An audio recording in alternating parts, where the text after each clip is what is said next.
এইজন্য মুআজ্জাজ মুকাররম যারা নবীকে আবুতার বলেছেন, নির্বংশ বলেছেন, এটার আরেকটা কারণ রয়েছে যে কাফের এবং মুসলমান। আস ইবনে ওয়াইল যে আল্লাহর পয়গম্বরের বিরুদ্ধে চারণ করেছেন, যারা আল্লাহর পয়গম্বরকে নির্বংশ বলেছেন তারাই নির্বংশ। কেমন? যেমন তার সন্তান যখন হেদায়েত প্রাপ্ত হয়েছে, আস ইবনে ওয়াইলের সন্তান যখন হেদায়েত প্রাপ্ত হয়েছে, তার ক্ষেত্রে তো জানাজার নাই, ভেদাভেদ তৈরি হয়ে গেছে। মুসলমান এবং কাফের এর ভেদাভেদ তৈরি হয়েছে।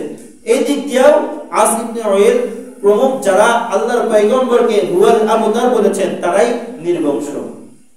আর আল্লাহর রাসূল সাল্লাল্লাহু আলাইহি ওয়াসাল্লামের এই নাম নিশানা চিহ্ন কিছুই থাকবে না এই কথা বলেছিলেন। এইজন্য আল্লাহ তাআলা আরশে আজিমে নাম লিখে রেখেছেন লা ইলাহা ইল্লাল্লাহ মুহাম্মাদুর রাসূলুল্লাহ। সকল জায়গায় আসমানে দেখবেন আল্লাহ রাসূলের আঙ্গুল দ্বারা চাঁদ দ্বিখণ্ডিত হয়েছে, সেই প্রমাণ এখনো বহমান, এখনো প্রতীয়মান। এইজন্য নবী রাসূল সাল্লাল্লাহু আলাইহি ওয়াসাল্লাম আখিরি জামানার পয়গম্বর, সে নির্বংশ নয়।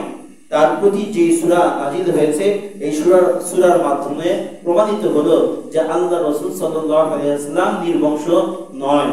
এবং কি আল্লাহ রাসূল সাল্লাল্লাহু আলাইহি ওয়াসাল্লাম প্রত্যেকটা কালেমা পড়নেওয়ালা মুসলমানের হৃদয়ের স্পন্দন।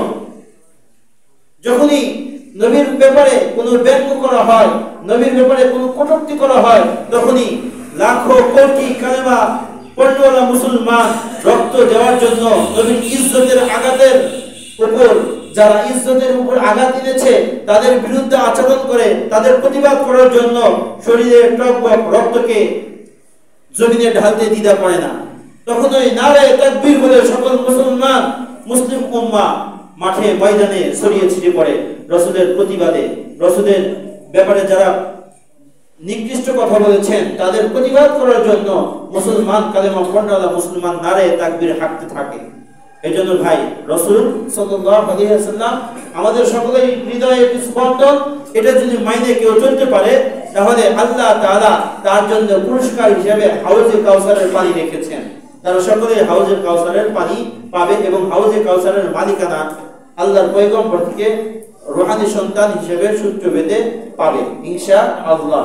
আল্লাহ সুবহানাহু ওয়া তাআলা আমাকে আপনাকে আমল করার মতো তৌফিক দান ফরমান। ওয়া আখিরু দাওয়ানা আলহামদুলিল্লাহি রাব্বিল আলামিন। যারা সুন্নাত পড়েন নাই 4 রাকাত করে কবর জুমা পড়েন। আসসালামু আলাইকুম।